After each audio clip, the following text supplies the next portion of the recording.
Further notice. Creepypasta. I woke to the screech of my phone's emergency alert siren, the kind that usually signals a tornado watch or a flash flood. But that night, 3:12 a.m., according to my blurry eyes, there wasn't a cloud in the sky. The only threat of water was my leaky bathroom faucet. The screen's glow illuminated the dark bedroom, painting the walls pale blue. I blinked, squinted, and finally focused on the glaring text.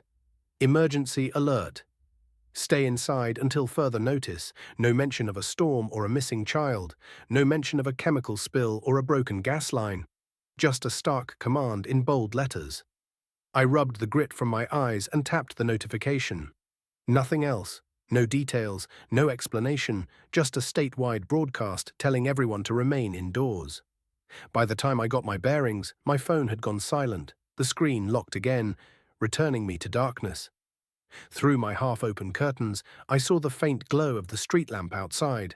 All seemed normal, quiet, still. Our suburban cul-de-sac rarely saw any commotion at night. Maybe a stray raccoon or an occasional ambulance siren from the highway, but nothing that would warrant an emergency alert. Despite the oddity of it, I tried to go back to bed. I had an early shift at the bookstore in the morning. Well, more accurately, in a few hours. I was dead tired, my body craving another 3 hours of sleep. But as soon as I closed my eyes, the what-if started swirling. What if there was some real threat? The government doesn't just send out cryptic orders for no reason. I checked online, absolutely nothing. People in other states were posting pictures of their midnight snacks, memes, and idle chatter. No sign of a national crisis. Another quick scroll, folks from my city were also confused, reposting screenshots of the same alert. Everyone was asking, what's going on? I was half convinced to ignore it, just brush it off, but something prodded at my mind. I decided to at least peek out of the window. Maybe the cops were patrolling, or maybe a big accident had closed the road. I shuffled over and parted the curtains. A single street lamp cast a sickly orange light across the pavement. My small yard looked the same as ever, a short driveway with my beat-up hatchback, a dying birch tree swaying in the breeze. The rest of the road was still empty, no vehicles, no movement. Just rows of dark houses, lights off, presumably full of sleeping neighbors. I should have gone back to bed, but a sliver of unease made me keep watching the street, scanning for any sign of why we had to stay inside. A few minutes passed. Nothing. My eyelids drooped, and I let the curtains fall back. You're overthinking, I told myself. Go to bed, check the news in the morning. But then I saw something move outside, a tall figure. There was something uncanny about it, the way it moved. It stopped at the edge of my property, turning to face my house. They lifted an arm slowly, as if reaching out, and then stillness. I felt an intrusive thought. They know I'm watching. An irrational panic flared. Stay calm, I thought. Maybe it's just some random passerby. But why would a random passerby stand at 3 a.m. in front of my yard, arm raised as if to knock from 20 feet away? I willed myself to let the curtain drop, stepping away so they couldn't see me. Another glance at my phone's alert, repeated in my head. Stay inside. I locked the front door and switched off the living room lamp. If someone was outside, better not to let them know I was awake and watching. Minutes ticked by. I pressed my ear against the window but heard nothing. Maybe they'd left. But that was only the beginning. I must have dozed off around 4 a.m. on the couch, my body too exhausted to stay awake despite the creeping dread. I woke to the soft glow of dawn creeping through the curtains. My phone was buzzing with messages from friends and co-workers. Everyone was freaking out about that emergency alert. Some of them received a second alert around 5 a.m., repeating the same message. Others didn't. My phone must have died in the night because it hadn't beeped again. I plugged it in, noticing I'd overslept. My shift started at 8 and it was already 7:15. That last chunk of broken sleep had left me feeling groggy. I peered out of the window. Full daylight revealed the empty sidewalk, no sign of the ominous figure. The sky was bright, birds were chirping. Maybe I dreamed it. A second wave of text messages poured in once my phone booted up. Some were jokes, zombie apocalypse, LOL. Others were worried. Should we actually stay home? This is weird. A handful came from my boss, Garrett. "We're still open, right? I can't find any official closure notice. Are you coming in?" I flicked on the local news. The anchor looked rattled, scanning her teleprompter with wide eyes. She repeated the same lines. "Last night, the entire region received an unspecified emergency alert telling people to remain indoors. The official source was unknown. Neither the state nor the county's emergency management claimed responsibility. There were no obvious disasters. The city police said they had no idea who sent it." A big, bold headline scrolled across the bottom of the screen. "Mystery alert, city on edge." Still, it was morning. The sun was out, and the city was going about its business. So I forced myself to shower, dress, and drive to work. The bookstore was only 10 minutes away. The roads were busier than I expected for a Monday morning. Everyone was probably anxious, double-checking if it was safe to go to the office or bring their kids to school. Outside my window, people bustled, looking around with uneasy glances, as if waiting for the other shoe to drop. At the store, Garrett greeted me with a forced laugh. "Heard you almost decided to hide under your bed after that weird message," he joked. I mustered a grin. "Yeah, it rattled me." "Did you see anything strange outside last night?" He shrugged. "Slept through it. Woke up, saw the texts, came here. Wish they'd let us know if it was a hoax." I nodded, my mind drifting back to the tall figure. I said nothing, worried that he'd think I was paranoid. We opened the doors, business as usual. Customers trickled in, many discussing the emergency alert in hushed tones. A few claimed to have seen suspicious people wandering their streets overnight, but everyone's stories were vague. Figures in the distance, silhouettes at street corners. No actual confrontations. By noon, it felt like half the city believed it was a hack or a bizarre practical joke, while the other half feared that something bigger was looming. I tried to forget about it and go on with my day. At around 3 p.m., the store was quiet. Garrett had stepped out to grab lunch, leaving me at the register. I scrolled through my phone's news apps. A bizarre new rumor circulated, reports of random people found wandering highways on the outskirts of the city, unresponsive and pale. A few eyewitness accounts described them as if they'd been pulled from a morgue, but mainstream sources insisted it was just an unverified rumor. Then, all at once, my phone vibrated violently with another alert. The same jarring tone as last night. The screen read, "Emergency alert. Remain inside. Lock windows and doors. Avert direct visual contact with unknown individuals." Unknown individuals? What did that mean? This time, there was an explicit mention about not looking at them. My mind flashed to the figure standing outside my house. Maybe this was no hoax. One of the store's overhead TVs, which usually played a silent loop of promotional material, switched to a local news feed. The anchor repeated a breaking story. The city had just reissued an urgent stay-inside order. Government lines were jammed, with no official press conference yet. The anchor's face looked frightened. A handful of customers in the store gasped at their phones. Some tried calling relatives, others rushed to the windows, peering outside at the sunny sidewalks. A moment later, the city's emergency sirens started wailing.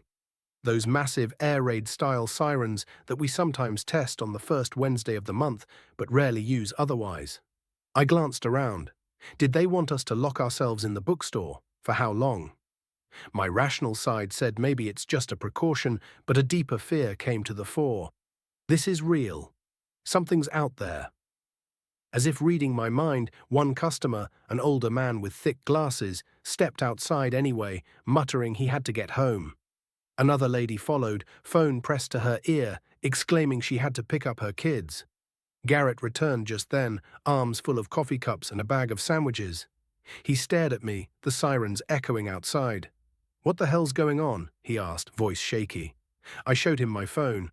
New alert, telling us to stay inside. He blinked. "I can't just lock the doors with customers in here, can I?" But within minutes, the few who remained either trickled out in a rush or hid behind shelves, making frantic phone calls. One couple asked if we had a basement or back room to shelter in. This was surreal, like a scene from a disaster movie. Through the glass, the sky remained painfully bright, as if mocking our fear. People scurried along the sidewalks or rushed to cars. I saw a woman across the street yank her child's hand, practically dragging him inside a pharmacy. Everyone was retreating indoors. And then I saw them. Two figures strolling along the far sidewalk, seemingly unbothered by the commotion. They were tall, though maybe not as tall as the one from last night, but they had the same odd gait, as if each step took effort or had an unnatural grace. I squinted, catching glimpses of pale skin, or maybe it was white clothing. It was too far to tell for sure. I jerked my head away, turning from the window. Already my mind flashed to that unsettling memory of the figure outside my house. I squeezed my eyes shut, forcing my breath to slow. Don't look directly at them. But how could we avoid it if they came here? Garrett and I decided to close the store early. We flipped the sign to closed and locked the doors. A couple of frightened customers huddled near the back. We told them they could stay as long as they wanted. One young woman, eyes wide, said she lived 2 blocks away but was too scared to run home. The city sirens kept wailing. Occasionally they'd pause and then start again. No official broadcast explained the reason, just a repeated text banner on the TV. Stay inside until further notice. We tried to settle in, but an undercurrent of fear kept us from feeling any sense of safety.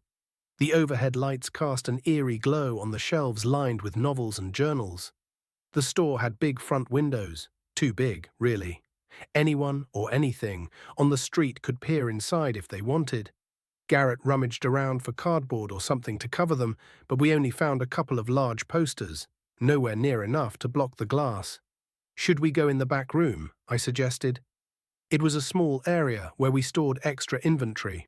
No windows, just one emergency exit that led to the alley. Garrett agreed. We herded the few customers there and locked the door behind us. A single TV in the corner ran a constant news feed. We whispered among ourselves about what might be happening. Some speculated about a chemical spill causing hallucinations or escaped criminals, but that didn't explain the strange figures. Time crawled. The TV presenter repeated the same lines.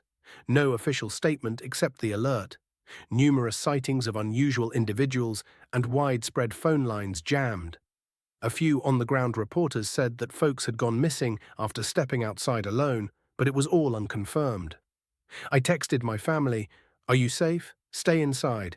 My mum replied from 3 states over, "We're seeing the headlines. Are you okay? Please don't go out." I promised I'd keep her updated. Hours passed. We tried to keep busy, rummaging through the stock. The air in that small back room grew stuffy. Around 6 p.m., the sirens outside abruptly stopped. We collectively held our breath, listening for any sign of relief. But the emergency alert ticker on the TV remained the same. Stay inside. That's when Garrett's phone rang, his wife calling from home. She was crying, saying that neighbors were screaming about something in the yard. Their dog barked furiously at the window, then whimpered and ran under the bed. She heard footsteps on the porch. She locked herself in the bathroom, but after a few minutes, the footsteps faded. Garrett pressed his hand to his mouth, tears welling in his eyes. He told her to stay put, keep every door locked. The conversation crackled, the line dropping in and out. She whispered something about seeing a silhouette with elongated arms in the driveway. Then the call cut off. The store's back room felt like a tomb. The customers and I stared at Garrett as he sank onto a box of books, his face pale. None of us had any illusions now. Something truly terrible was happening outside. As evening turned to night, the power flickered. If we lost electricity, we'd be sitting in the dark with no updates, no defense. I rummaged for flashlights in the store's emergency kit. We found one plus a few dim, battery-powered lanterns. We turned the TV volume low and huddled around it, occasionally stepping into the main store area to peer out. The streets were nearly empty, but I saw shapes moving between parked cars or lurking near doorways. A thought struck me. The city is full of these unknown individuals, drifting around, waiting for what? At about 9 p.m., another alert buzzed on my phone. Emergency alert. Shelter in place. Do not engage with outside presences. Do not make prolonged eye contact. One of the customers, an older lady named Naomi, started weeping softly. "We're sitting ducks here," she murmured. "I should have gone home hours ago." Garrett tried to comfort her, though he looked equally spooked. Better to stay put than to wander the streets, he said. We raided for food, just a few vending machine snacks and bottled water. We split them among the five of us. The local news looped the same warnings. The anchor's face was drawn with fatigue. She mentioned that the phenomenon seemed citywide, no, statewide. Reports poured in from all corners, sightings of tall, silent figures, some with unnatural features. People who got too close either vanished or were found catatonic. Outside, the night had deepened. The store's windows, uncovered, gave me a partial view of the block. Occasionally, I'd see a figure cross the road or stand beneath the flickering light. They never rushed, never ran, just slow, purposeful movements. One time, around midnight, I nearly yelped, a face pressed against the glass from outside. By the time I dared to peek up, the face was gone, leaving only a slight fog on the window. I returned to the back room, trembling, and told the others we had at least one visitor. Naomi turned whiter than a sheet, muttering prayers under her breath. Why aren't they breaking in? The young woman with us, Tamara, asked, her voice shaking. None of us had an answer. Maybe they were content to roam unless provoked, or they required something else to enter a building. The speculation felt maddening. It was around 2 a.m. when the power went out completely.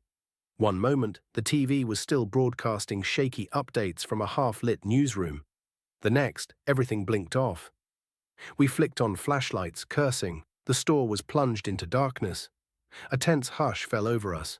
We heard distant sirens, far away. In that silence, we heard a noise coming from the store's main area. We huddled close, deciding what to do. Should we remain in the back or try to see if someone was inside? Garrett whispered, if they get in, we'll hear them. We should barricade the hallway. We all agreed. We stacked boxes and furniture near the door leading into the main store, forming a makeshift blockade.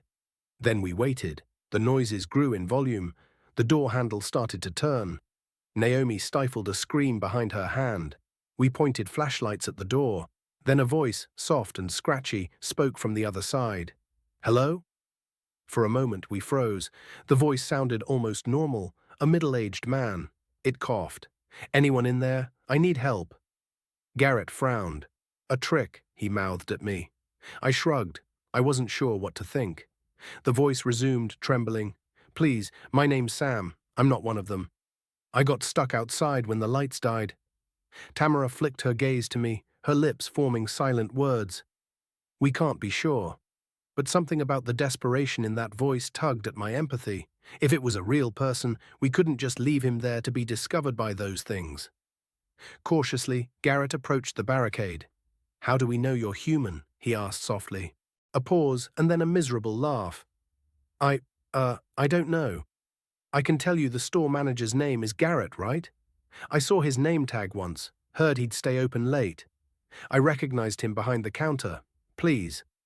Garrett's eyes widened. He nodded to us, uncertain. We started moving boxes aside. If this was a trap, we'd be letting in God knows what. But Sam's voice cracked. They're out there, man. They're just standing around like they're waiting for something. Finally, we opened the door a crack. Our flashlight swept across a hunched man in his 30s, bearded, soaked in sweat. He held up, shaking hands. I won't hurt you. I swear we ushered him in, resealing the barricade. He collapsed on the floor, panting. Once he caught his breath, he told us how he'd tried to find shelter in a nearby diner, but it was locked. He saw the bookstore had lights earlier, so he came here. Then the power died, and he found the door locked. I heard them in the street, he whispered. They hissed or something. Then one turned its head real weird. I've never seen anyone do something like that before. A heavy silence fell. It matched the rumors we'd heard. Some of these things might appear vaguely human, others more hideous. Sam said he'd managed to slip around the side. The front door was intact, but he forced the back door's latch with a metal rod, hence the scraping we heard. We gave him water. He joined our group, but no one slept that night. At around 6:30 a.m., morning light filtered through the high windows of the main store. Maybe it was delusion, but we hoped that maybe things would be back to normal in the daytime. But as we peeked out, we saw the street still littered with silent shapes. Some hunched figures leaned against lampposts. Others paced back and forth. One bold person across the street apparently tried leaving their building. The moment they stepped onto the sidewalk, a tall figure drifted closer. The resident froze, then ducked back inside, slamming the door. The creature just stood there, as though it was guarding the block. Our phones buzzed with more texts from family and friends. Meanwhile, footage circulated online of entire neighborhoods being overrun by these things. Some dared to film them from rooftops or second-story windows. Many wore tattered clothing, as if they'd once been normal humans, but had decayed or changed. Rumors flew about how direct eye contact or speaking to them caused people to vanish. We realized we couldn't stay in the bookstore forever. We had minimal food, no power, and every passing hour weighed on us. Garrett was desperate to check on his wife. Sam wanted to find a safer location, maybe the city's emergency shelter. But how could we travel the streets if these creatures roamed freely? Finally, we formed a plan. Wait until midday, see if they leave. Some accounts online said the creatures wandered more at night. If they still lingered, we'd try escaping through the alley. Maybe make it to Garrett's car. He'd parked a few blocks away, though that alone felt risky. Alternatively, I had my hatchback at home, but that was half a mile away. Time moved on. The creatures outside didn't disperse as quickly as we'd hoped. Some meandered off, but new ones appeared in bright daylight. Seeing them was even more unsettling. They drifted from yard to yard, occasionally tilting their heads as if listening. By noon, Sam peered through the front window. "Looks like there's only one on this block," he said, pointing to a figure near the pharmacy across the street. A tall, stooped shape, wearing something like a dirty coat. If we're fast, maybe we can slip into the alley. We debated for an hour longer, paralyzed with indecision. Finally, necessity won out. Naomi was diabetic. She had medication at her apartment. She'd missed doses, and we were worried for her health. She needed to get home, or to a hospital. So around 1 p.m., we mustered our courage. We unbarricaded the backroom door, stepping into the main store. I looked out. The lone figure across the street paced back and forth, oblivious to us. For now. The sidewalk near the bookstore was empty. We quietly unlocked the back door that Sam had forced earlier. The alley was narrow. Our group moved in a tight formation, scanning for threats. The air smelled of garbage and stale rain. We reached the end of the alley, peeking onto the side street. No creatures in sight, just abandoned cars. In the distance, a hum, like thousands of quiet murmurs. We advanced slowly with Naomi clutching my arm for support. Then, from behind a dumpster, something rose. I stifled a gasp. It was small, child-sized but hunched. The face was partially hidden by matted hair. It let out a faint, ragged exhale, turning large, dark eyes on us. We didn't dare move. My mind screamed at me, "Don't make eye contact." But it was too late. Its gaze caught me. The creature's eyes were deep, swirling with blackness. My vision swam as if I might faint. Instinctively, I looked away, focusing on the pavement. My ears rang. Sam grabbed my shoulder, tugging me forward. The small creature didn't shriek or attack. It just watched as though curious. We half ran, half stumbled away. The child thing made a soft, pitiful moan, but didn't follow. We hurried down a side street, heading toward Garrett's car. He insisted on checking on his wife. If we could get to his car, we'd try driving to her, or, failing that, to the nearest hospital. Rounding the corner, we spotted the row where Garrett had parked. The block was eerily silent. Every house was shuttered. The creatures had to be lurking somewhere. We tiptoed along, scanning every driveway. Finally, Garrett's sedan came into view. But as we approached, we realized with dread that a tall figure leaned against the passenger door, as if dozing. Its arms were unnaturally long, draping past its knees. The skin was patchy, grey. We shrank behind a parked SUV, panting. "We can't just rush it," Sam whispered. He motioned to circle around, but if we startled the thing, we'd take a huge risk. We stood for what felt like forever, trying to figure out what to do. Then, from some distant part of the neighborhood, a car alarm went off. The tall figure jerked upright, its head swiveling. Then it loped away, presumably drawn to the noise. In mere moments, it vanished behind a row of houses. Our group exhaled collectively. "We have to move now," Garrett whispered, sprinting for the car. We piled in as quietly as possible. He fumbled with the keys and started the engine. The car roared to life, and for a terrifying moment, I expected the creature to reappear. But it didn't.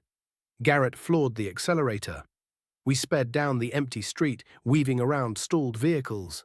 The radio was pure static, except for the occasional emergency broadcast repeating the same message. Stay indoors. Do not engage.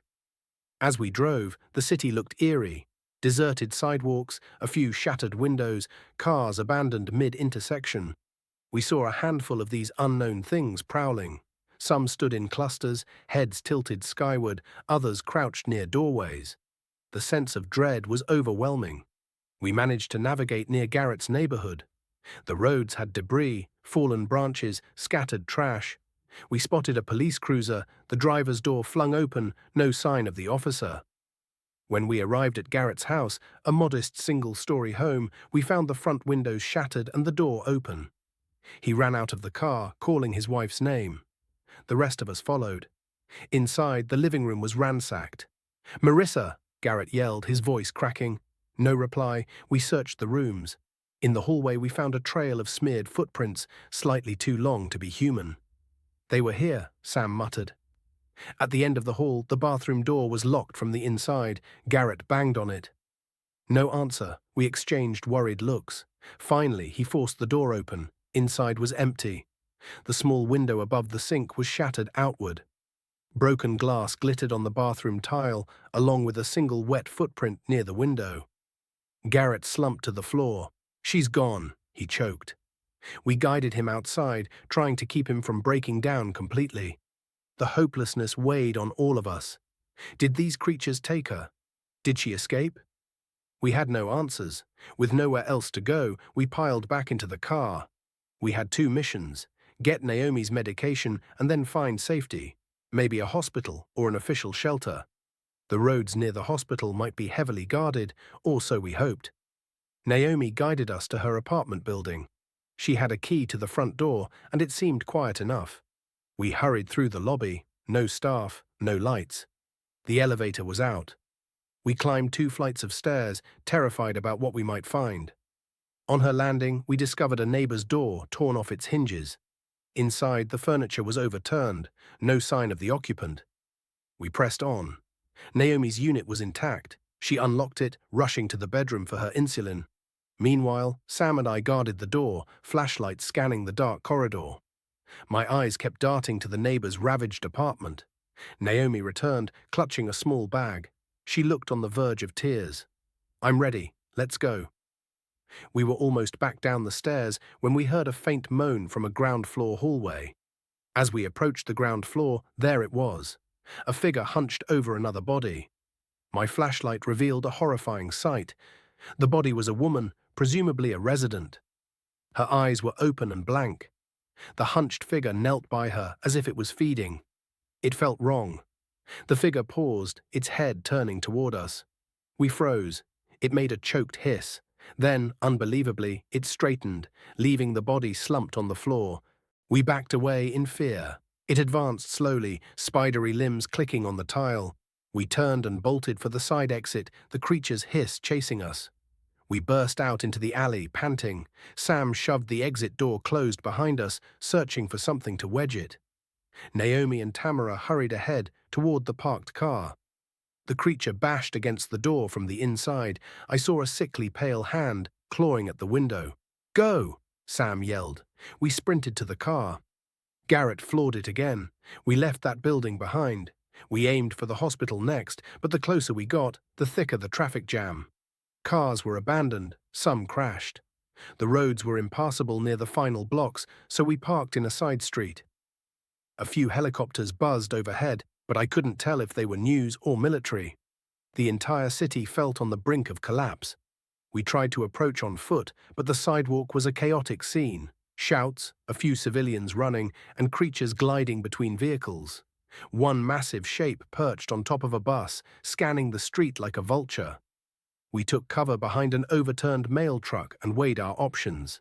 Sam peered around the corner. "No way we're getting in there without running into them," he said, his voice tense. Naomi sank to her knees, tears trailing down her cheeks. Where do we go then? There's no official place for us to go. Tamara checked her phone. Some rumors pointed to a makeshift evacuation point at the sports stadium downtown, but no one could confirm. Others said that certain highways were barricaded by the National Guard. We had no guarantee we'd be safer anywhere else. We were starting to feel exhausted. We'd been awake for nearly 2 days. Garrett stared into the distance, still reeling from his wife's disappearance. At that moment, we heard a screech overhead. We all looked up to see a helicopter spinning out of control above the hospital. Thick black shapes clung to its landing rails, humanoid forms that should never have been able to reach such a height. The chopper veered, trailing smoke, then vanished behind a building. A distant crash, then silence. It was clear that the city had been lost. We had to think about our own survival. We decided to escape from the hospital district and head for the outskirts. Maybe we could find a less infested area, or even slip onto a rural highway. The plan was desperate, but staying in the city felt hopeless. We hurried back to the car. The creatures that once were scattered now seemed more numerous, drifting at intersections, standing on rooftops. Some parted or shrank away when we approached in the car, others just stared blankly. That blank stare felt hungry. As we navigated side streets, the emergency alert buzzed once more. Emergency alert. Final warning. Extreme caution. Remain indoors. Evacuation not guaranteed. Protect yourself. A final note flashed. Visibility triggers aggression. Eye contact sets them off. That matched the rumors. But we had no choice except to keep driving.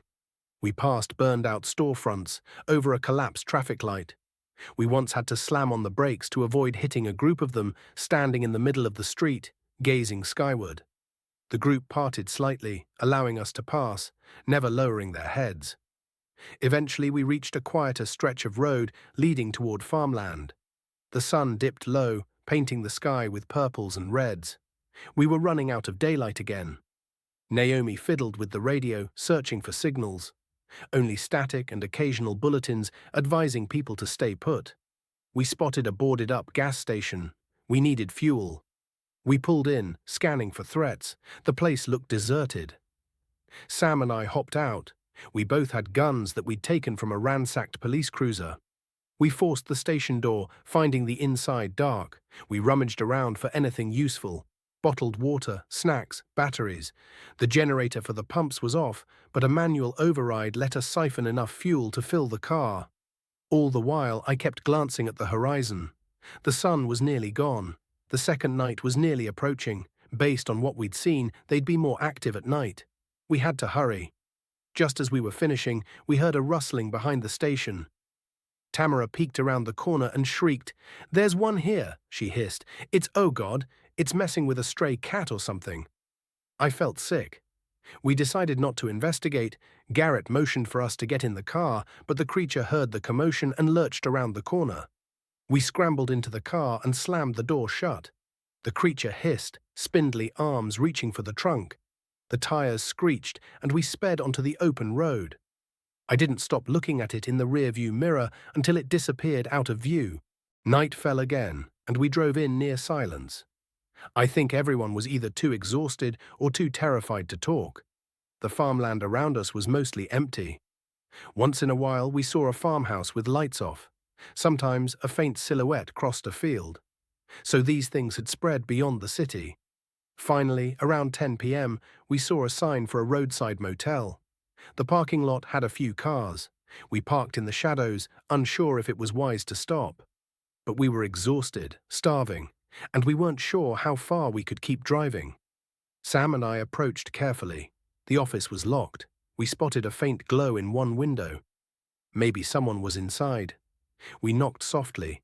A scared-looking clerk peered out, then let us in once we showed we were human. Inside, we found a handful of travelers huddled in the lobby with flashlights, forming an impromptu refuge. They'd blocked the motel entrances and set up a watch schedule. We introduced ourselves, explaining we'd just fled the city. To our relief, they gave us 2 rooms. For the first time in days, we had something resembling safety. The windows were boarded, the doors reinforced. A small group kept watch around the clock. We shared our supplies and ate a scant meal of canned soup. Naomi finally took her medication properly. Garrett lay on a cot, staring at the ceiling. Sam quietly fell asleep in a corner. Tamara wept softly, the stress of everything overwhelming her. I tried to rest in one of the musty motel beds, hugging a pillow. I couldn't stop thinking, how long until the government regains control? Will rescue teams arrive? Or is this the new normal, creatures roaming the streets, forcing us to cower indoors indefinitely? At dawn, the clerk, named Louis, gave an update. "We've been in touch with a local ham radio operator," he said. "A convoy of National Guard is clearing sections of Highway 32 about 15 miles north. They're evacuating survivors. Some small towns have set up barricades." Our group latched onto that glimmer of hope. We decided to attempt to reach Highway 32, though the roads might still be dangerous. We said our thanks and goodbyes to the motel folks who planned to stay put and wait for a more secure rescue. Gathering our meager supplies, we piled back into the car. We avoided major roads, weaving through backcountry lanes. Now and again we spotted them, drifting among fields. We'd slow down and do our best not to draw attention. Finally, around mid-morning, we reached the edge of a barricade, a row of military vehicles and armed guards. I hoped that finally we'd be safe. The barricade was a makeshift wall of military vehicles, sandbags, and armed soldiers. A masked soldier approached our car, rifle at the ready, scanning us carefully. "You folks all right? Any bites or contact?" he asked, his voice muffled behind a gas mask. We shook our heads, explaining what we'd just experienced. The soldier nodded grimly. "We're evacuating civilians to a secure zone. There's a field station a few miles ahead. Park your car. You'll be processed and given shelter." With a sigh of relief from all of us, they waved us through. Beyond the barricade, we found an organized camp set up in a large clearing. Dozens of tents, vehicles, and medical stations dotted the area. Families huddled together, some wounded, many traumatized. We parked as instructed, stepping out onto dusty ground. A coordinator took our names, asked about injuries, but took our words for it for the most part. Over the camp's loudspeaker, an official voice repeated instructions: "Remain within camp boundaries. Do not venture outside alone. The unknown threat still occupies large portions of the region."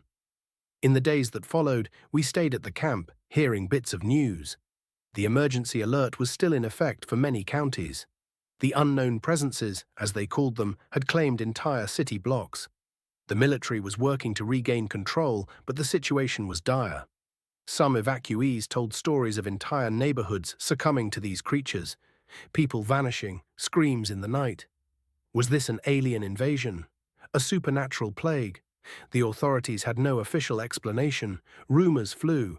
Some said the creatures were reanimated corpses. Others insisted they were extra-dimensional entities drawn to fear. But no one had concrete answers. Garrett held on to a slim hope that maybe, just maybe, his wife had escaped and would find her way here. Naomi was stabilized with proper medication. Sam vowed to volunteer for supply runs to help others. But there's no hope for me. As I lay here, shaking and cold, I'm staring at the wound on my ankle. My skin's turning grey around it. I wanted to tell the group, tell the guards, but I discovered something today. I'm a coward. I don't want to die. Maybe a cure will be discovered soon. I just need to keep it hidden until that happens. So if you ever see these things, stay away from them, or you might end up like me. I'm going to try and get some rest now. I'm so very cold. The camp was a strange mix of order and chaos. Military personnel moved with purpose, setting up more tents, distributing rations, and organizing patrols. Civilians, on the other hand, were a mess of emotions: relief, fear, grief. Some cried openly, clutching photos of loved ones. Others sat in stunned silence, staring at nothing. We were assigned a tent: Garrett, Sam, Naomi, Tamara, and me. It was cramped, but it was shelter. The camp had strict rules. No one was allowed to leave the perimeter without authorization, and everyone had to report any suspicious symptoms immediately. That last rule made my stomach churn. The wound on my ankle was small, barely noticeable unless you were looking for it. I'd gotten it during our escape from the gas station. I thought it was just a scrape from the dumpster, but now it was different. The skin around it was grey, almost translucent, and it throbbed with a dull, persistent ache. I kept it hidden under my sock, telling myself it was nothing. But deep down, I knew. The first night in the camp, I couldn't sleep. Every time I closed my eyes, I saw the child thing in the alley, its dark eyes locking onto mine. I felt a strange pull, like it was still watching me, even now. The next morning, we were called to a briefing. A stern-looking officer stood on a makeshift stage, addressing the crowd through a crackling megaphone. "Listen up," he barked. "We've established contact with other evacuation zones. The situation is under control in some areas, but others are still compromised. Until further notice, this camp is your home. Follow the rules, stay vigilant, and report anything unusual." "What about the creatures?" someone shouted. The officer hesitated. "We're working on a solution. For now, avoid direct contact. Do not engage. Do not make eye contact. That's all I can say."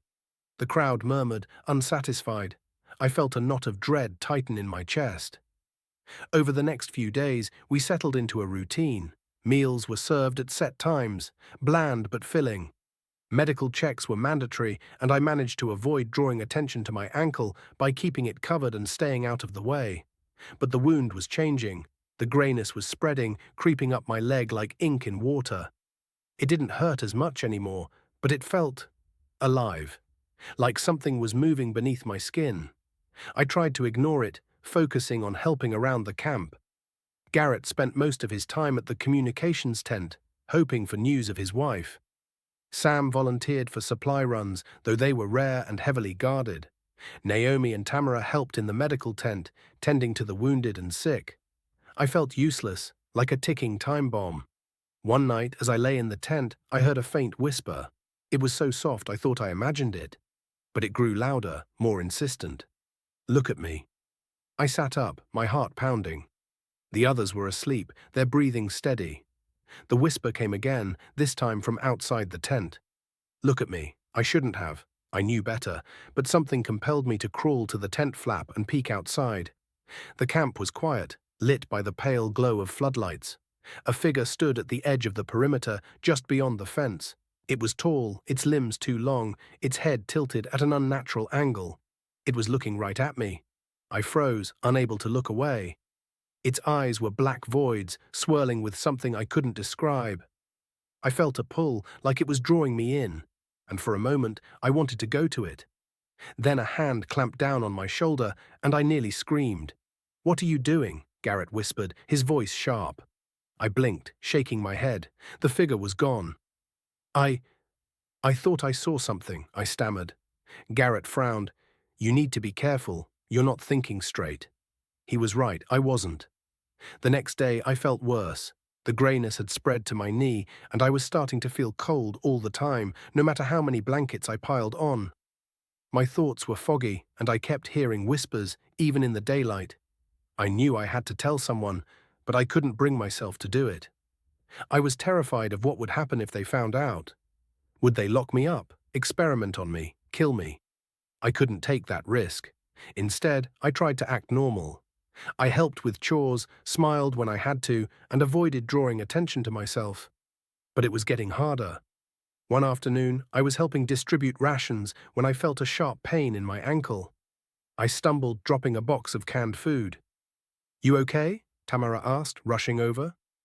"Yeah, just tripped," I lied, forcing a smile. She looked at me suspiciously but didn't press. That night, the whispers returned. "Come to me." I tried to ignore them, burying my head under a pillow, but they grew louder, more insistent. "You're one of us now." I couldn't take it anymore. I slipped out of the tent, my movements sluggish, like I wasn't fully in control of my body.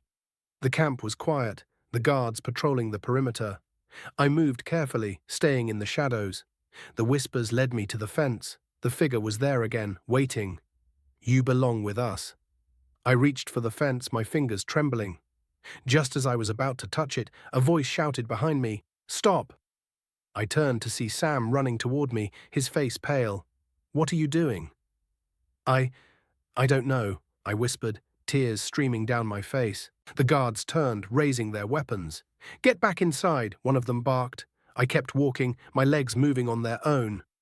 The whispers were deafening now, drowning out everything else. Come to us. I reached the fence, my hands gripping the chain links. Beyond it, the darkness seemed alive, shifting and pulsing. Don't do this, Sam pleaded, grabbing my arm. I turned to look at him, tears streaming down my face. I'm sorry. Then I felt it, a sharp pain in my chest, like something was tearing me apart from the inside. I gasped, collapsing to the ground. The last thing I saw was Sam's horrified face as the world went black. When I woke up, I was back in the quarantine tent. My body felt heavy, my limbs sluggish. The greyness had spread further, now covering most of my leg and creeping up my torso. The doctor was there again, his face grim. We need to run more tests, he said, his voice muffled by the mask. I nodded weakly, too tired to argue. Over the next few hours, they took more blood, scanned my body, and monitored my vitals. The whispers were quieter now, but still there, a constant hum in the back of my mind.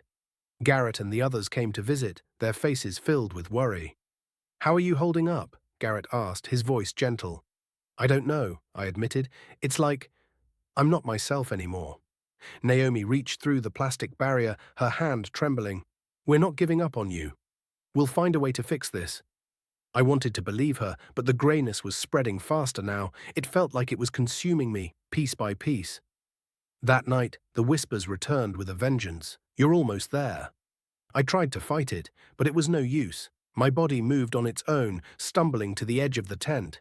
Stop, Sam shouted, running over. But I couldn't. I unzipped the tent and stepped outside, the cold night air hitting my skin. The camp was quiet, the guards distracted by something in the distance. I moved toward the fence, drawn by the whispers. Come to us. I reached the fence, my hands gripping the chain links. Beyond it, the darkness seemed alive, shifting and pulsing. Don't do this, Sam pleaded, grabbing my arm. I turned to look at him, tears streaming down my face. I'm sorry. Then I felt it, a sharp pain in my chest, like something was tearing me apart from the inside. I gasped, collapsing to the ground. The last thing I saw was Sam's horrified face as the world went black. When I opened my eyes, I wasn't in the camp anymore. The world around me was dark and cold, but not in the way you'd expect. It wasn't the kind of darkness that comes from the absence of light. It was alive, pulsing, like a living thing. The air was thick, almost suffocating, and the ground beneath me felt soft and uneven, like I was standing on something organic. I tried to move, but my body felt strange, foreign. My limbs were too long, my skin grey and mottled. I looked down at my hands and saw that they were no longer my own. They were twisted, claw-like, with patches of decay spreading up my arms. Panic surged through me, but it was distant, muted, like I was feeling it through a fog. The whispers were gone now, replaced by a single commanding voice. You are one of us. I turned and saw them, the creatures. They were all around me, their forms shifting and writhing in the darkness. Some were tall and skeletal, with elongated limbs and hollow eyes. Others were smaller, hunched and grotesque, their features distorted and inhuman. But they weren't attacking me, they were watching, waiting. The voice spoke again, louder this time. You belong here. I wanted to scream, to run, but I couldn't. My body wasn't mine anymore. I was one of them. The realization hit me like a punch to the gut. This was it. This was what I'd become. But then something inside me fought back, a spark of defiance, of humanity. Number. The word echoed in my mind, weak but determined. I'm not one of you. The creatures shifted, their heads tilting in unison as if they could hear my thoughts. The voice grew louder, more insistent. You cannot resist. You are ours. I clenched my fists, my claws digging into my palms. The pain was sharp, grounding. I'm not yours. I took a step back, then another. The creatures didn't move, but I could feel their eyes on me, watching, waiting.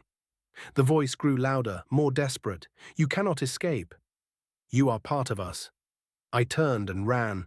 The ground beneath me shifted and writhed, trying to pull me back, but I kept going. My body felt wrong, alien, but I forced it to move, to fight. The darkness seemed endless, but I pushed through it, driven by sheer willpower. I didn't know where I was going, but I knew I couldn't stay. Finally, I saw a light, a faint flickering glow in the distance. I ran toward it, my heart pounding in my chest. As I got closer, the light grew brighter, more intense. It was warm, comforting, like the sun breaking through a storm.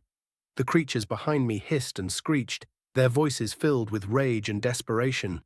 "You cannot leave." But I didn't stop. I ran toward the light, my body burning with effort. And then, I woke up. I was back in the quarantine tent, lying on the cot.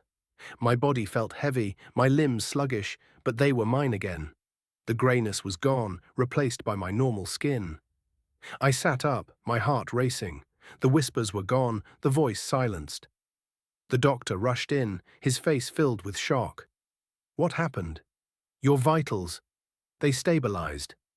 I didn't know how to explain it. I didn't even know if it was real. But I knew one thing. I wasn't one of them.